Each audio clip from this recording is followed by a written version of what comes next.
This is a pretty big moment for Canada, as this is MarkCarney's first ever big boy meeting. It just so happens that it's the 51st G7 summit in Alberta.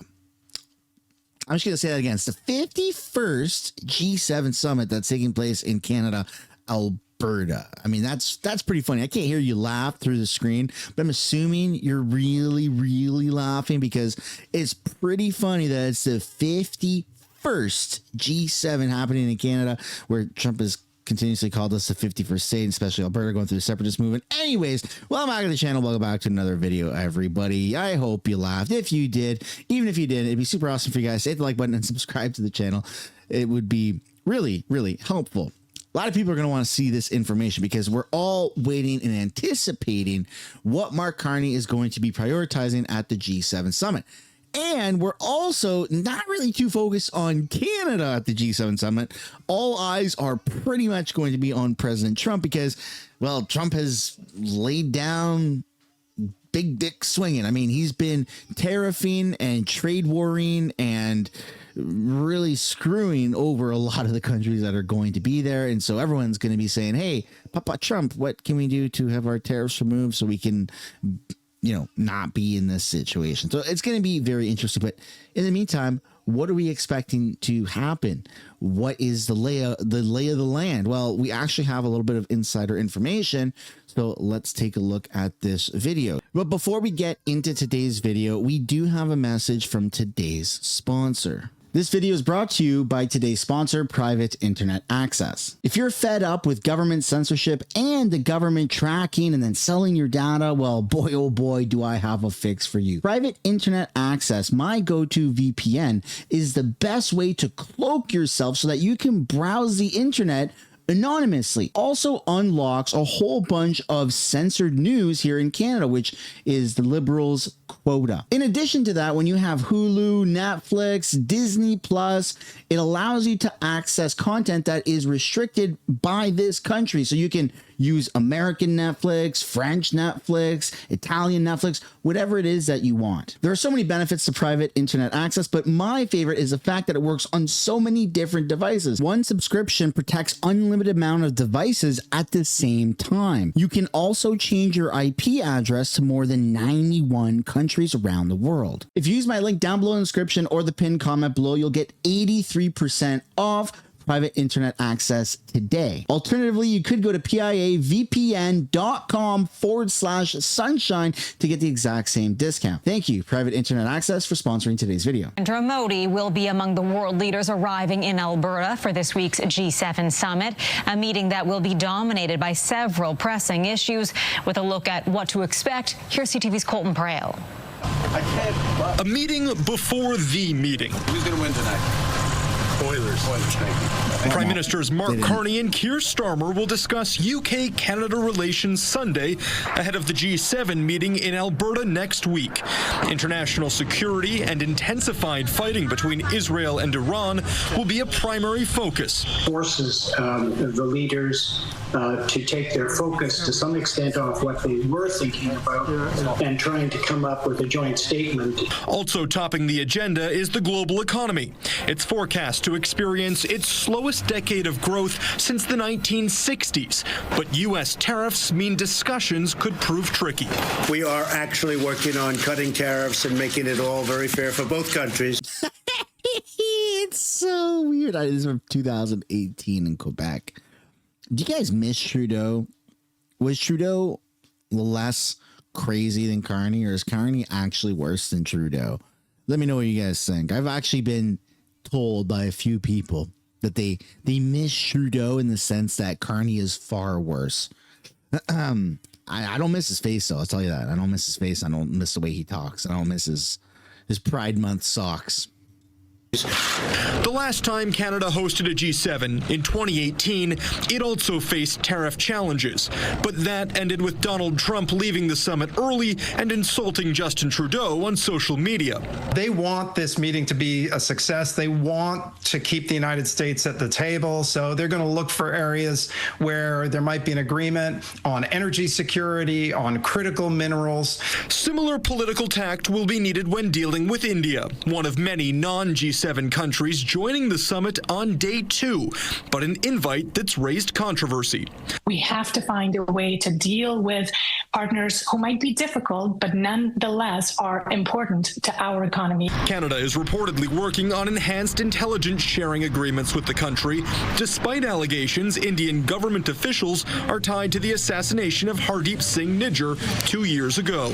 As long as Canada goes into this with their eyes wide open and says, we're still going to deal with these issues, but we also want to say, let's work together to try to stop this from happening. Trade experts say Carney's first G7 will require a delicate touch, but it will also offer the Prime Minister his first face-to-face meeting with Indo-Pacific allies who will be key to diversifying Canada. I mean, tensions are so freaking high globally between all of these countries. This is absolutely insane that this is taking place right now, and especially that it's taking place in Canada of all places. I'm pretty excited to see tomorrow, Monday, what comes of it, the conversations, and whether President Trump is disrespectful to MarkCarney the way that he was to Justin Trudeau, or even if it's remotely just a fraction of the level of disrespect, or if they're actually playing ball together. Because right now we've seen Trump really pull back on the whole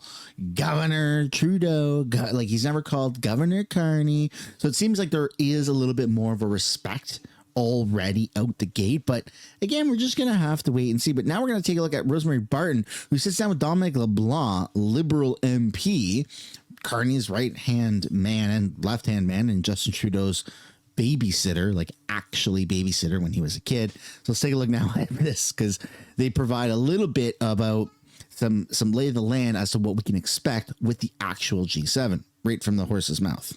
Trump will be arriving in Canada later today, and the conflict, no doubt, will be top of mind in Kananaskis, Alberta, when world leaders gather for that G7 summit, the annual meeting of 7 of the world's advanced economies and democracies, and MarkCarney's first summit as Prime Minister.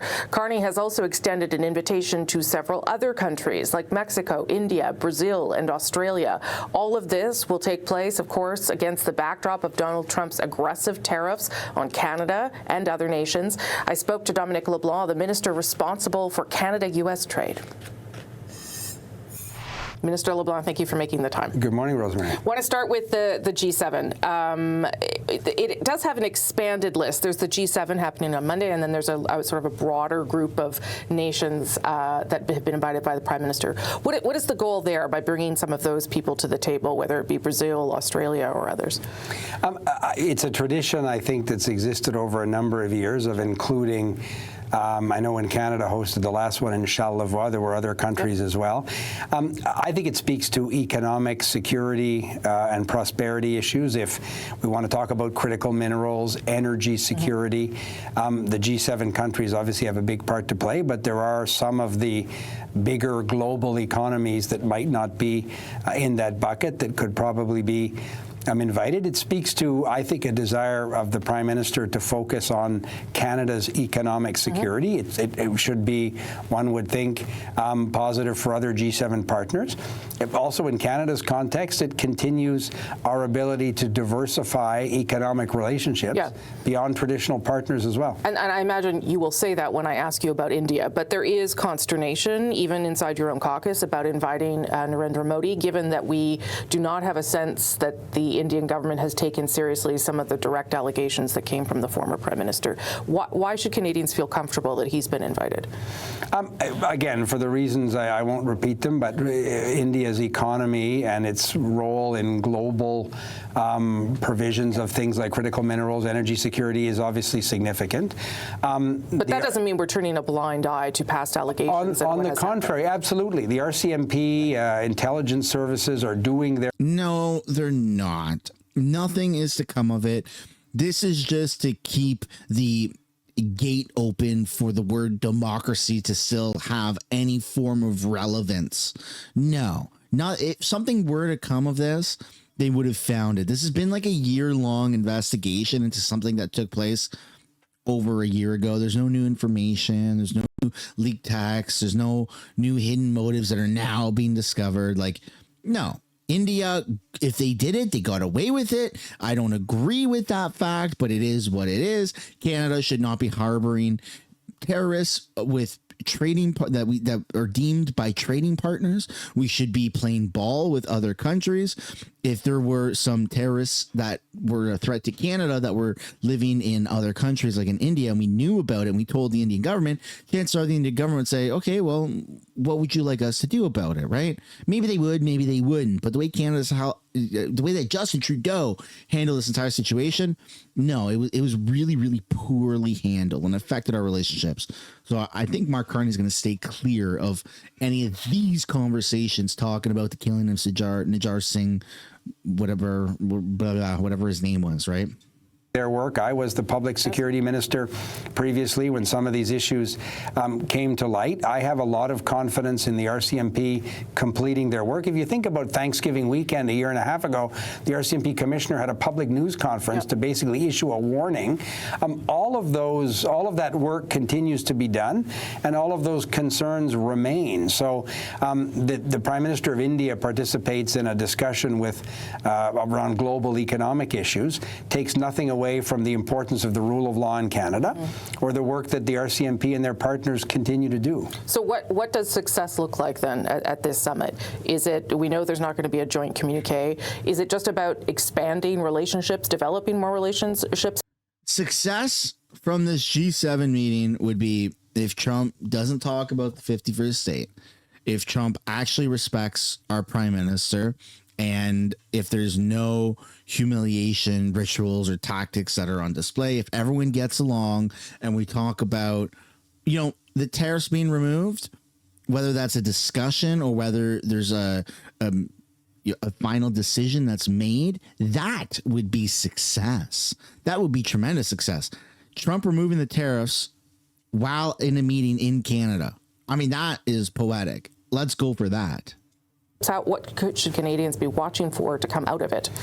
Canadians, I think, will be seeing Prime Minister Carney exercising a very significant role in conversations around global security. So whether it's security and defense in the traditional context, whether it's foreign interference, whether it's issues like transnational crime, there is a focus on community and national security. I think that's important. There's also a focus on economic security.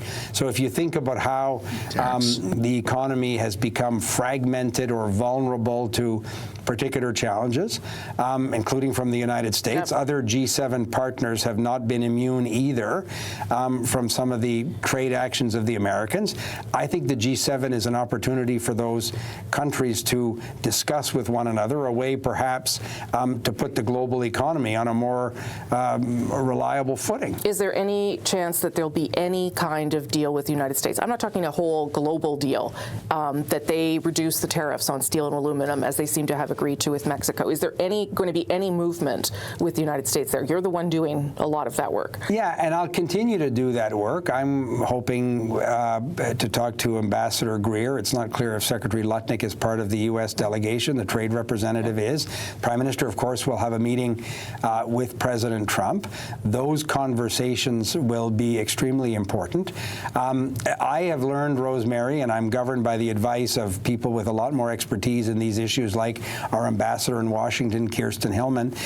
All of a sudden, this can start moving in a way that perhaps we didn't see. So if on Sunday it looks like there's no agreement, Monday night can suddenly be an agreement. And if we think we made progress 2 weeks ago, well, 2 weeks later, we haven't got the agreement we want. So we're going to continue to grind away at it, but with a real sense of urgency and frustration that obviously is fueled by what business and union and workers are telling us. I'm sure you saw that we in Radio Canada reported on these documents that have been presented to Washington. I don't know how much back and forth there is. Perhaps there's other documents too. But one of the things that was included is the Golden Dome, because this is about not only having tariffs removed, but also the kinds of things that the president is interested in.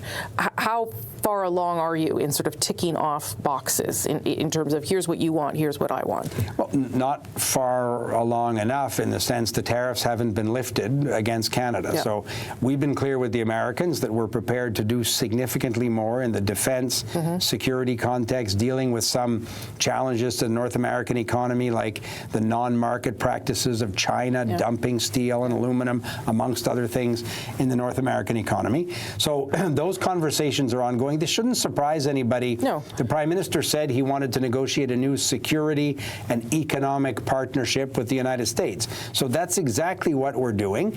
And in those conversations, there are documents, drafts of documents that can be shared in meetings I've been in. I think you have to be careful one has to be careful. I saw some experts comment on whether these are agreements in the traditional sense of a binding agreement.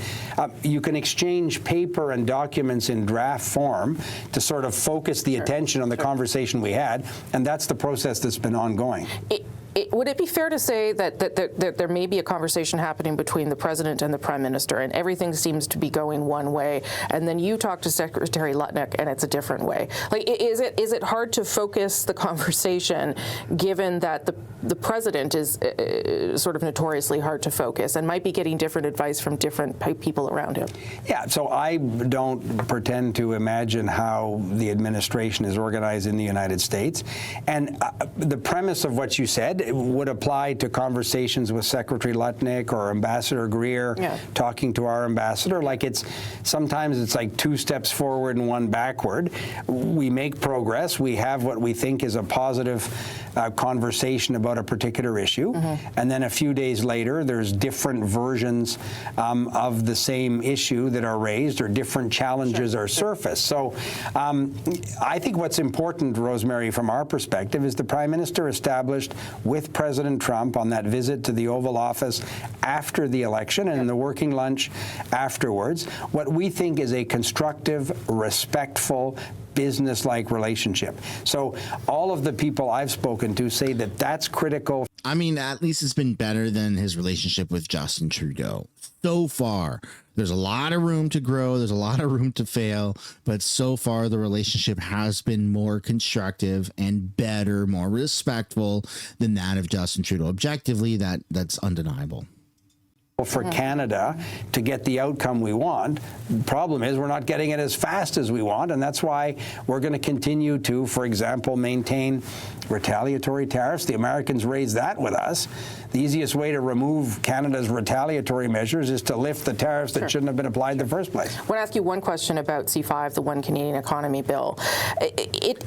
That was a little misleading because Carney did remove a lot of these retaliatory tariffs literally during his campaign. He did it quietly. So the Liberals kind of touted themselves as standing right up to the big bad America.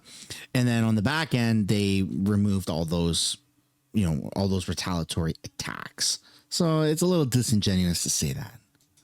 Does the legislation, when it comes to the projects of national interest, it does put a lot of power in the hands of the minister, I think it would be you, to decide on which projects will be greenlit, and then subsequently to decide which conditions have to be met, because that happens after that first step, if I understand the bill correctly, and then gives you the power even to say, I'm going to not worry about these regulations. I'm going to just use these conditions and maybe not even tell the public fully what you've agreed to and what you haven't to. That seems to be like an enormous amount of concentrated power in the hands of one minister to decide how something is going to unfold. Should Canadians be worried about that? I don't think so. It shouldn't surprise Canadians that we put forward legislation that would allow the government to designate projects as being in the national interest with an expedited process, as rigorous and as important as would have been previous processes. The idea here is to expedite. But it's kind of backwards, right? You're saying yes, and then you say the conditions, and then you can decide if you want the conditions or not. Is that not what you will be allowed to do?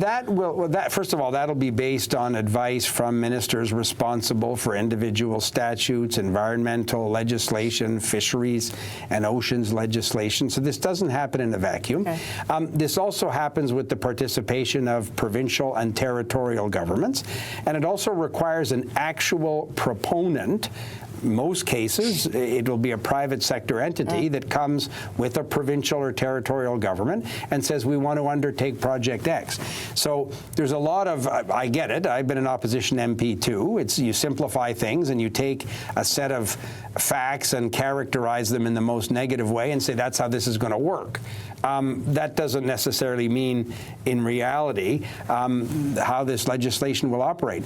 We got a mandate from Canadians to, it's on page 1 of the Liberal platform, to talk about one Canadian economy, not 13, and to build big national projects again. So it's a recognition that it's also urgent. It ties right back to our previous conversation about the threat of tariffs and what that does to the Canadian economy. We need to be able to take ourselves in hand and do things that perhaps previously were taking too long or the process was incoherent. Okay, we'll talk about it more, but thank you. I appreciate your time. Thanks, Rosemary. Have a great day. Well, there you go. Lots of excitement and anticipation, even just for tomorrow. This is super awesome. I'm very much looking forward to the outcome of this G7 meeting. Let me know down in the comments if you are as well. Ladies and gentlemen, this is the end of the video. So if you haven't yet already, I'd like to encourage you guys to hit the like button, subscribe to the channel, and I'll see you in another video. Bye for now.